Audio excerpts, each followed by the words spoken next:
bersih supaya belajar itu nyaman dan udah nggak ada sampah lagi di tempat duduknya. Nah, duduklah kembali.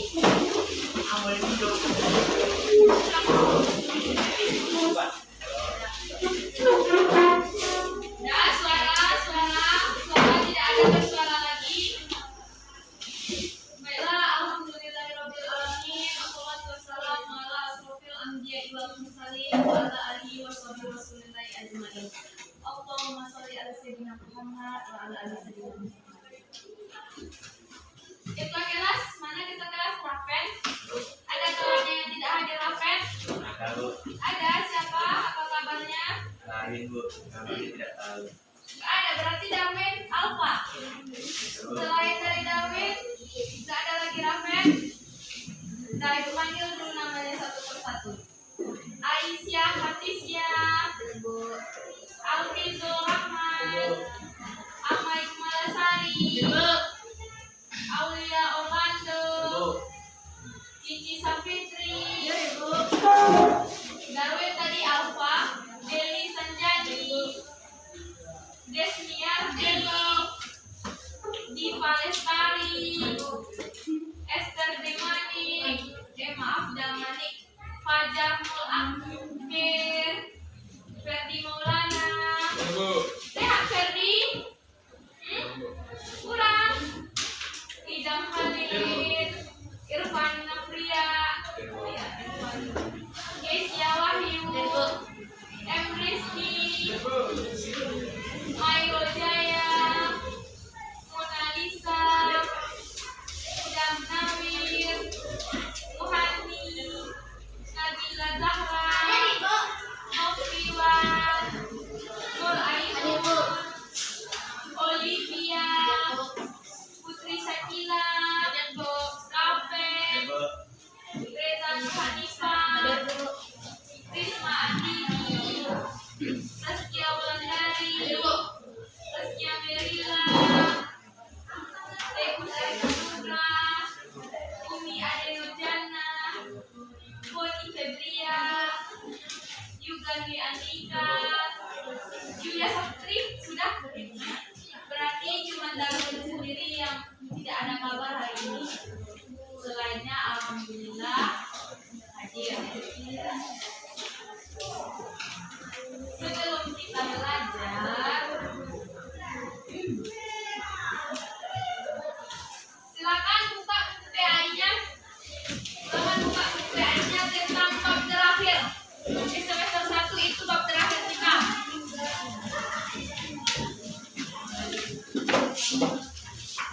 Mana bukunya?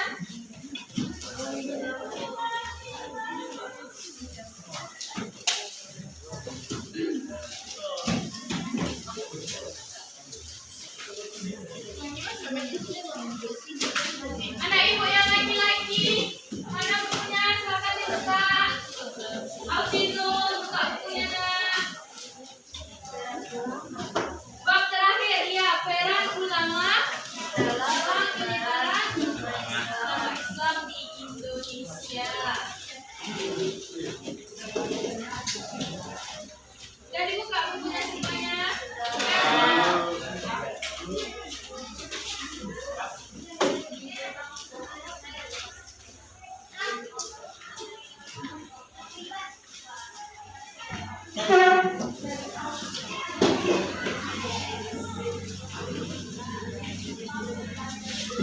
Ya udah siap belajar semua ibu? Sudah.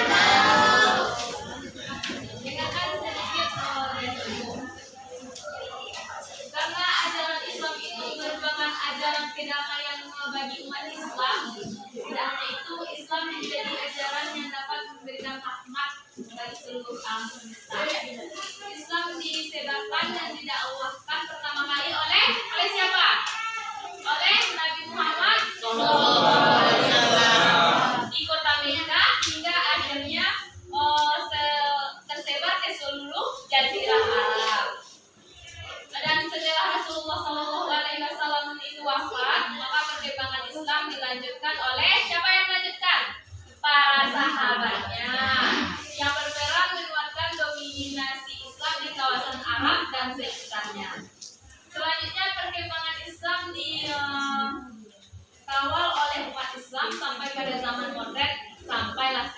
sekarang ini.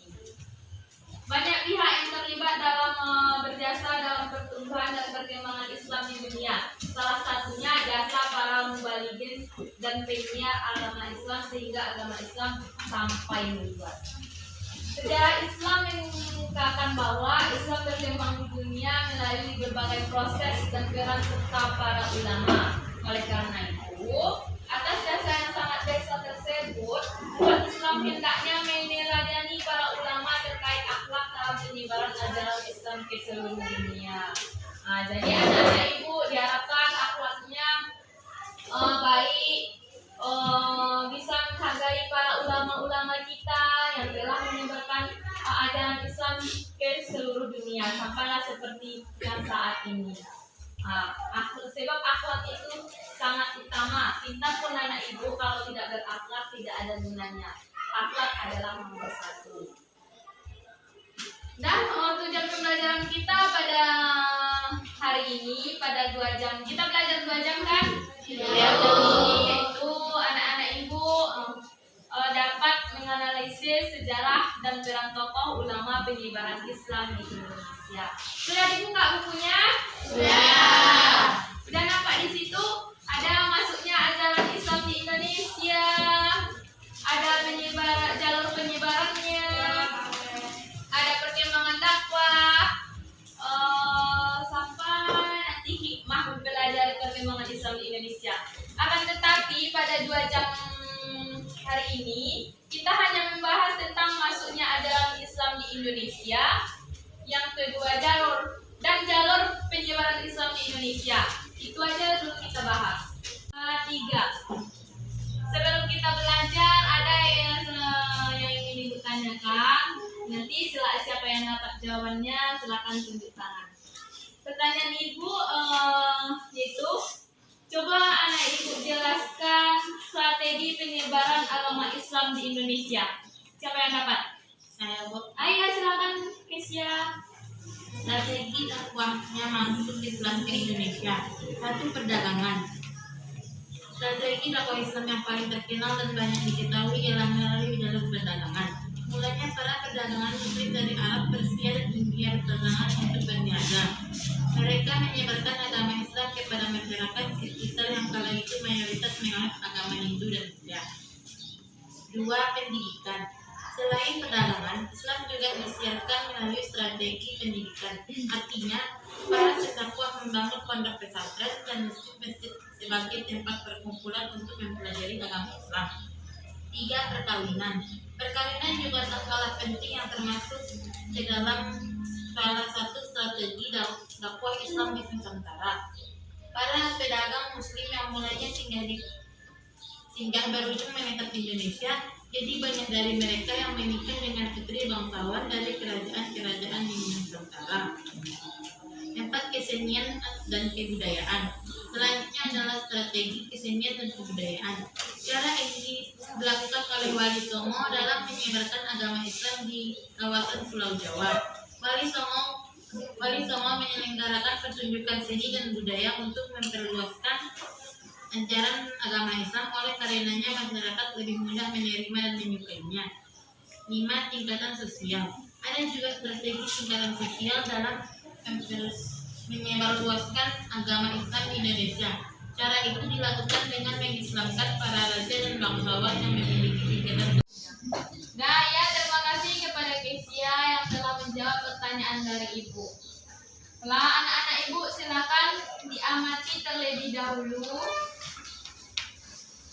yang tentang masuknya ajaran Islam di Indonesia dan jalur penyebaran Islam di Indonesia. Silakan dibaca-baca terlebih dahulu.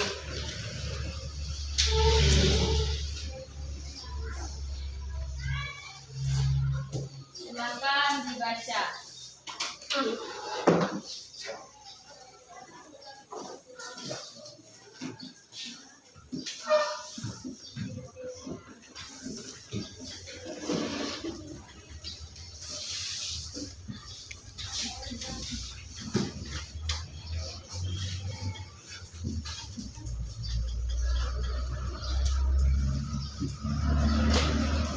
Silakan membaca semuanya.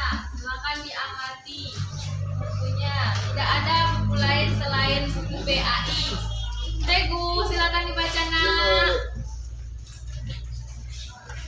Fajar.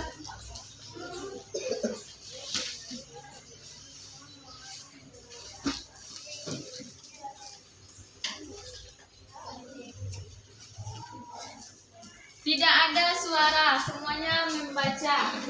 Tidak, kenapakah itu membacanya nak? Angkat kepalanya, jangan terlalu dekat.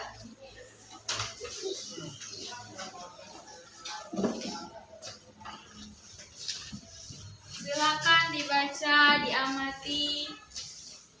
Ada di situ masuknya ajaran Islam di Indonesia. Jalur penyebaran Islam di Indonesia, jalur penyebarannya ada 6. Teori masuknya Islam itu ada 4. Silakan dibaca terlebih dahulu.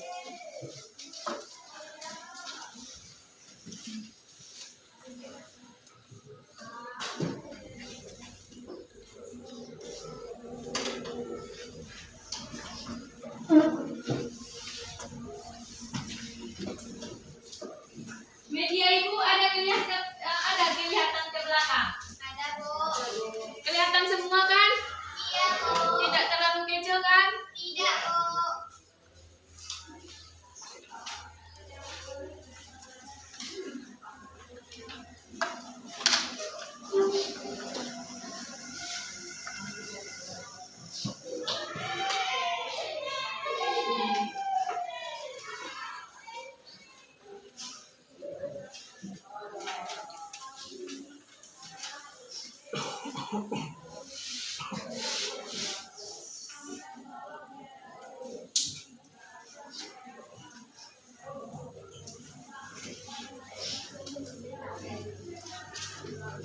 Sudah siap membaca semuanya?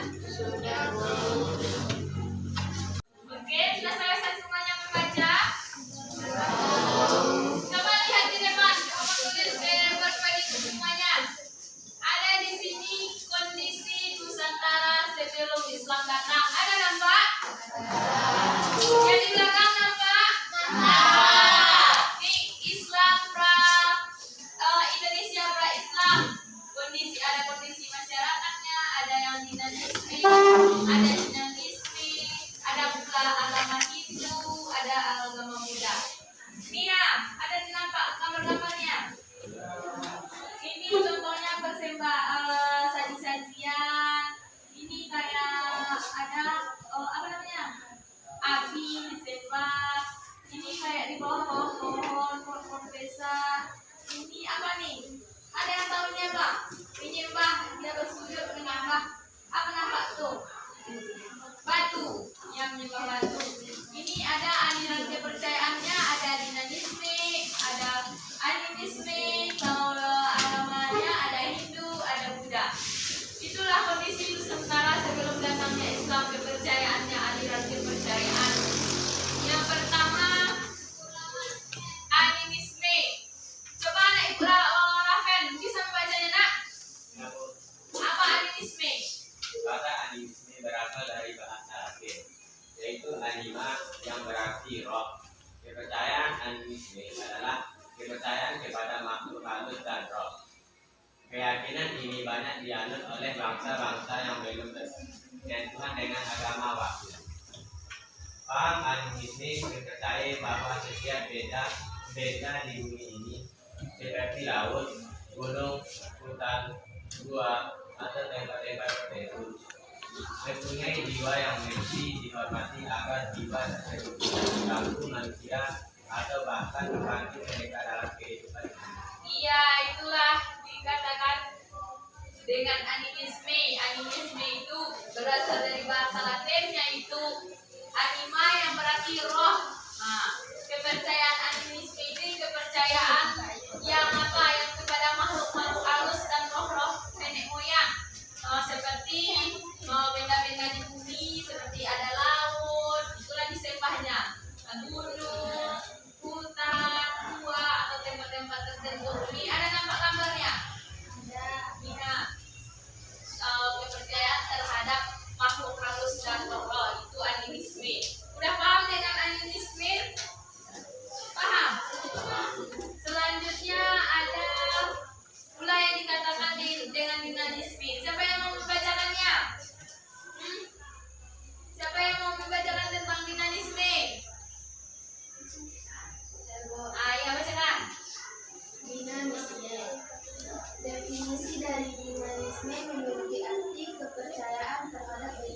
di sekitar manusia yang diyakini memiliki kekuatan gaib.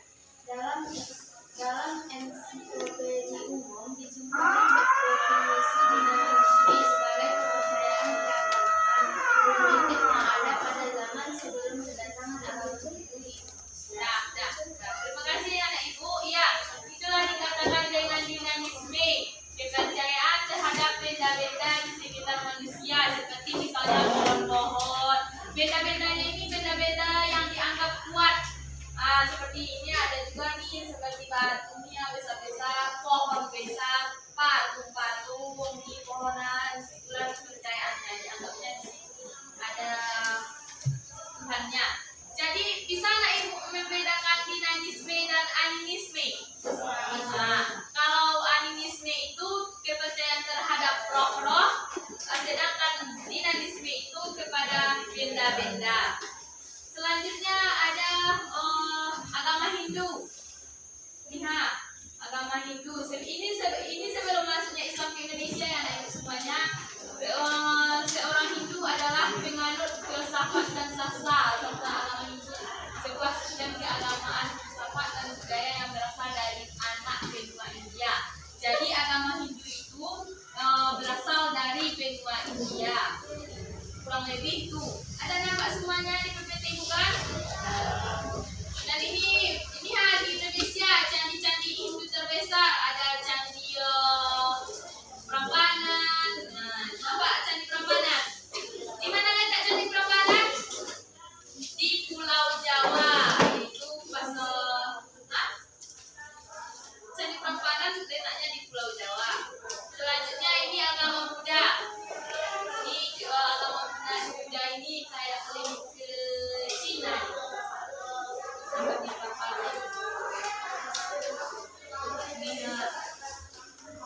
Ini candi Buddha terbesar di Indonesia. Ada Candi Borobudur. Di mana letak Candi Borobudur?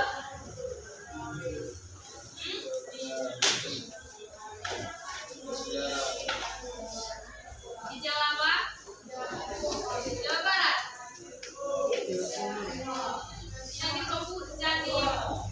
Candi Borobudur.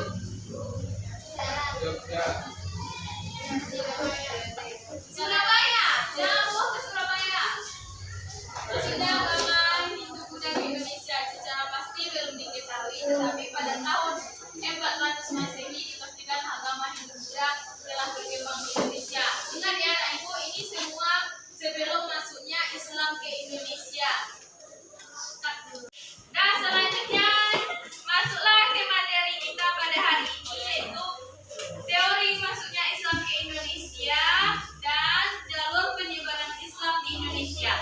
Silakan anak ibu bikin kelompoknya, kan sudah tahu yang ini kelompok 1, kelompok 2, kelompok 3, kelompok 4, kelompok 5 dan kelompok 6. Nanti pembagiannya kalau kelompok 1 membacakan tentang teori Mekah dan teori Gonjara. Ada paham kelompok 1? Yang kelompok 2 membacakan teori Persia dan teori Tiongkok. Ada paham kelompok 2? Yang kelompok 3 membacakan yaitu jalur penyebaran Islam di Indonesia. Yang pertama perdagangan, yang kedua pernikahan. Ada paham kelompok 3? Yang kelompok 4 membacakan jalur pendidikan dan kesenian. Ada paham? Yang kelompok 5 membacakan jalur tasawuf dan politik. Dan kelompok 6 nanti silakan anak ibu tanggapi atau bertanya. Jika ada yang belum paham silakan ditanyakan ke kelompok masing-masing. Silakan bikin kelompoknya. Ayo bendera. Di masing-masing kelompoknya. Ya. Yang kelompok 1 mana kelompok 1? Kelompok 2. Tunjuklah tangan naik. Kelompok 2 mana dah? Kelompok 3, 4, 5, 6. Yang kelompok 1 silakan presentasikan yang di jalur yang teori masuknya Islam di Indonesia, yang teori Mekah dan teori Gujarat.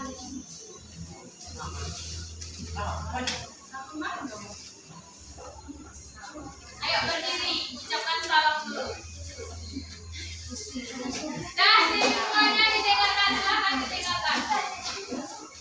Assalamualaikum warahmatullahi Waalaikumsalam warahmatullahi wabarakatuh.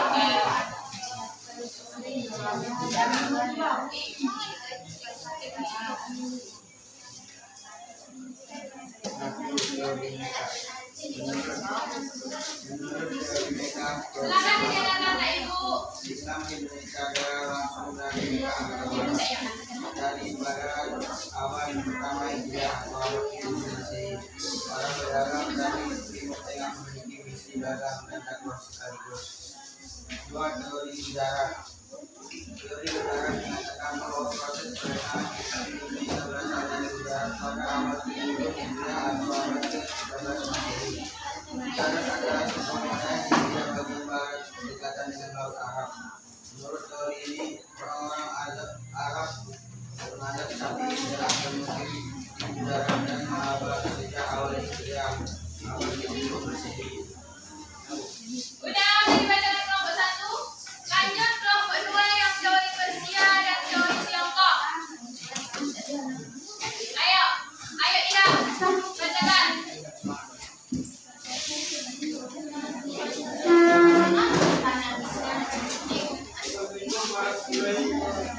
Waalaikumsalam. Teori Persia menyebutkan bahwa proses kedatangan Islam ke Indonesia berasal dari suatu daerah Persia atau Parsi sekarang Iran. Sebagai buktinya terdapat beberapa penyamaan budaya dan tradisi yang berkembang antara masyarakat Parsi dan Persia seperti perikatan sebelum malam atau Asyura dan ditemukan makam Maulana Ma'arif jumlah tokoh ulama dari Persia di Saud.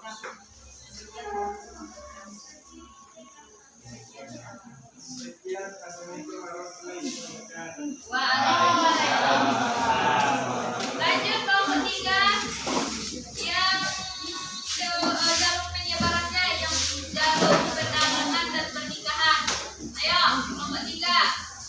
Assalamualaikum warahmatullahi wabarakatuh. Waalaikumsalam warahmatullahi wabarakatuh. Jalur penyebaran Islam di Indonesia perdagangan pada tahap awal jalur atau sarana yang digunakan dalam pendidikan komunikasi di Indonesia adalah jalur perdagangan. Hal ini dapat diketahui melalui adanya kesibukan lalu lintas perdagangan pada abad ke-7 Masehi hingga abad ke-16 Masehi. Sekian, terima kasih. Assalamualaikum warahmatullahi wabarakatuh. Waalaikumsalam warahmatullahi wabarakatuh. Ya, lanjut kelompok 3 yang jalur pendidikan dan kesenian. Kelompok 3 yang mana? Kelompok 4 lagi jalur pendidikan dan kesenian. Assalamualaikum warahmatullahi wabarakatuh. Waalaikumsalam. Keraskan suaranya Kesia. 3. Pendidikan. Proses Islamisasi Indonesia juga dicakup melalui sarana pendidikan.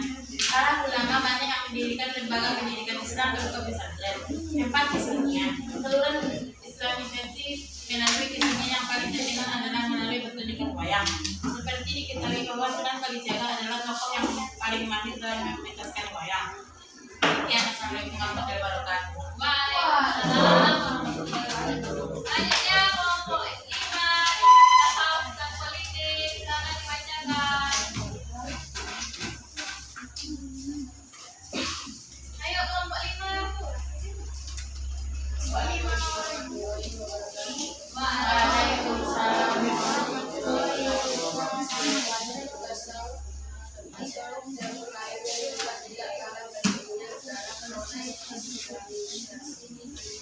Indonesia adalah salah satu sifat yang dan ajaran ini adalah akumulasi terhadap budaya lokal sehingga menyebabkan banyak masyarakat Indonesia yang tertarik menerima ajaran tersebut. Sekian, assalamualaikum warahmatullahi wabarakatuh. Waalaikumsalam. Iya, itulah ada 4 jalur teori masuknya Islam ke Indonesia dan ada 6 jalur penyebaran Islam di Indonesia. Indonesia. Nih, kapan Islam masuk ke Indonesia? Yang pertama dari teori Mekka. Kalau menurut teori Mekka itu Islam masuk ke Indonesia pada abad ke-7. Selanjutnya teori Gujarat. Kalau menurut teori Gujarat, Islam masuk ke Indonesia itu dibawa oleh orang-orang India. Gujarat pada abad ke-7 atau 13 Masehi. Dan di sana ibu baca di sini di bukunya masing-masing ada teori Persia dan siapa pembawanya dari mana dari teori Tiongkok. Dan selanjutnya kepada anak ibu kelompok 6 kan tidak dapat berbagi yang membacanya presentasinya. Silahkan ajukan 2 pertanyaan ke kelompok-kelompok yang sudah presentasi. Ayo, pertanyaan yang pertama di kelompok siapa?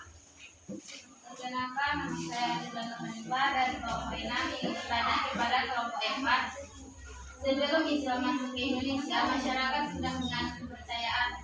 Nah, sebelum Islam masuk ke Indonesia, kepercayaan apa yang dianut masyarakat Indonesia? Ada paham pertanyaannya? Nah, satu pertanyaan lagi. Kemana anak ibu? Saya ingin bertanya kepada kelompok 5. Kelompok Yang 5. dimana pertanyaannya, apa yang dimaksud dengan kepercayaan animisme? Nah, apa yang dimaksud dengan kepercayaan animisme? Jadi pertanyaannya saling-saling berkaitan, sama-sama juga. Yang ini sebelum Islam masuk ke Indonesia, apa kepercayaan orang Indonesia? Kalau kelompok ini, apa itu kepercayaan animisme? Ya, silakan dicari ada ibu. Udah ada kelompoknya jawabannya dari pertanyaan dari kelompok 6. Udah. Ya, silakan dijawab kelompok 4. Dengarkan semuanya, terkhusus kelompok 6. Assalamualaikum warahmatullahi wabarakatuh.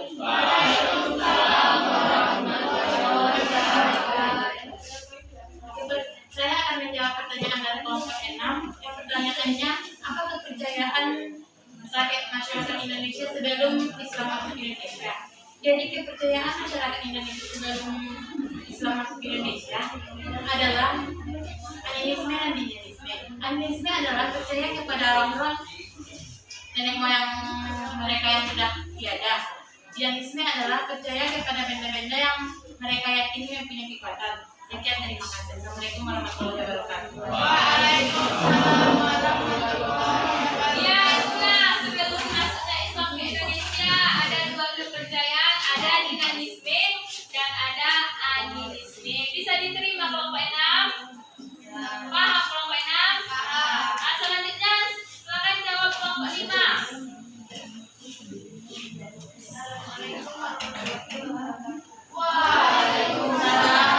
Warahmatullahi wabarakatuh. Saya dari kelompok 5 ingin bertanya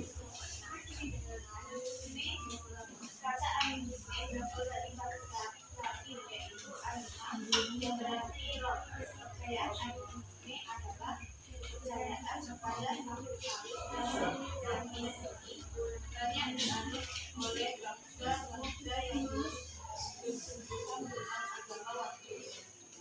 Paham animisme mempercayai bahwa setiap benda di bumi, di laut, gunung, hutan, buah, dan tempat mempunyai jiwa yang mesti dipenuhi agar jiwa tersebut tidak mengganggu manusia dan dalam kehidupan.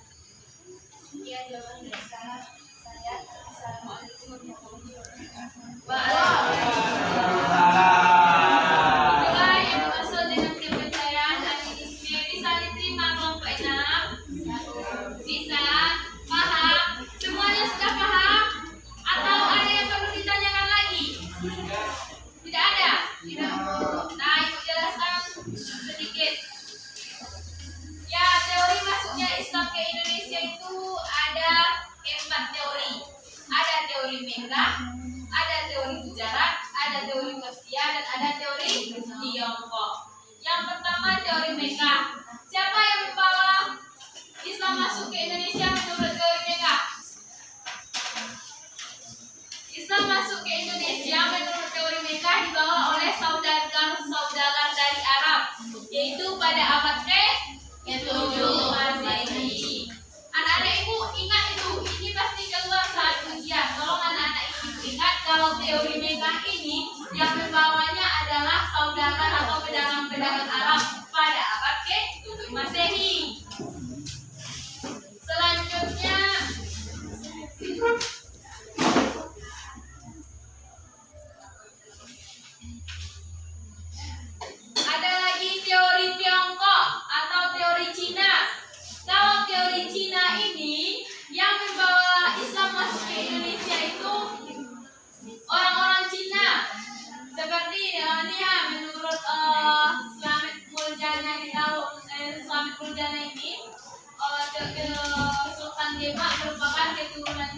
Lebih dari itu, Wali Songo.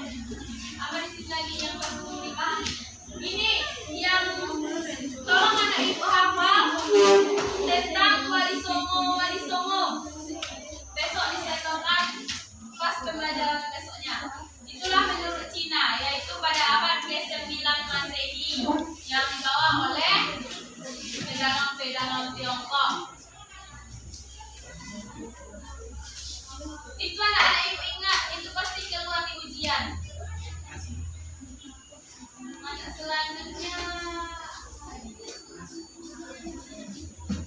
Selanjutnya teori Persia. Menurut teori Persia ini Islam masuk dari Persia atau dari mazhab Syiah. Dari mazhab Syiah, yaitu dari Persia. Pada abad ke-7 sampai 13 Masehi. Satu teori lagi.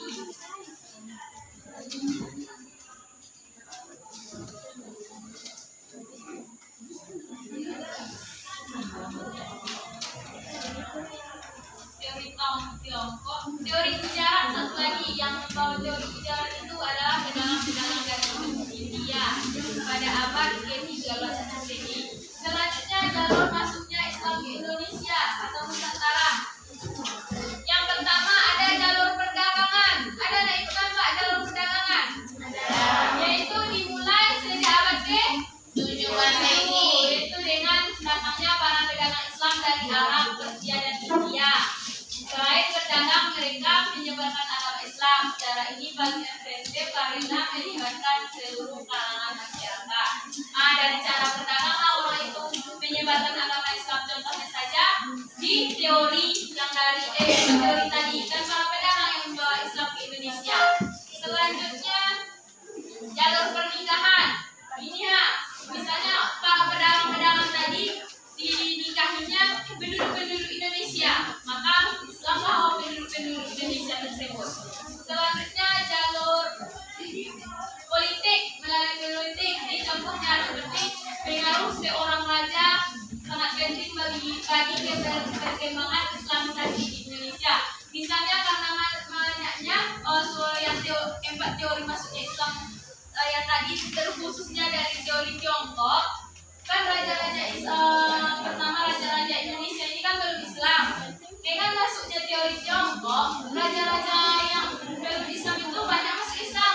Makanya pengaruh seorang raja sangat penting bagi perkembangan Islamisasi di Indonesia. Bisa nak itu baca. Yang keempat jalur kesenian. Jalur kesenian ini contohnya saja seperti dari teori Persia.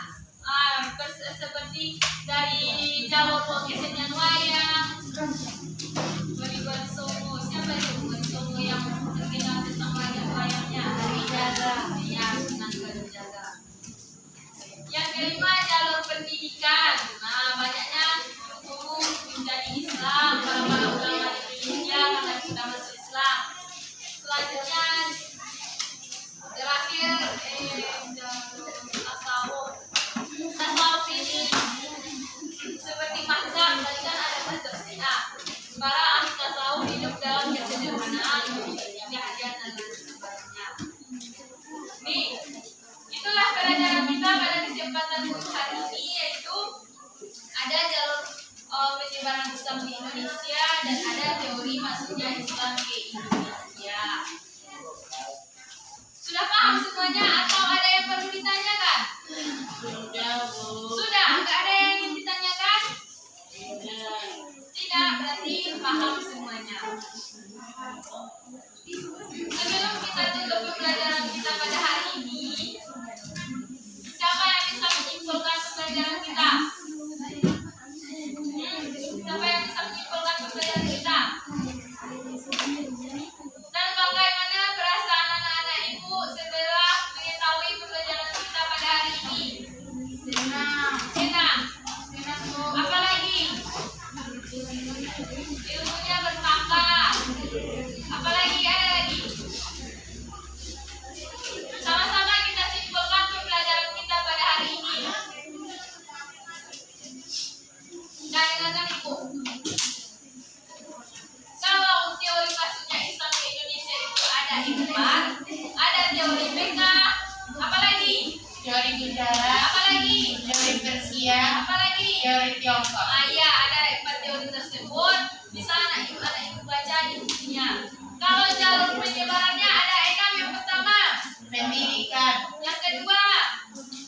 perdagangan, Yang ketiga, pernikahan, yang keempat, kesenian, yang kelima, tasawuf, dan yang keenam, politik. iya itulah jalur penyebaran Islam di Indonesia. Untuk minggu selanjutnya, silakan anak-anak ibu baca tentang perkembangan dakwah Islam di Indonesia.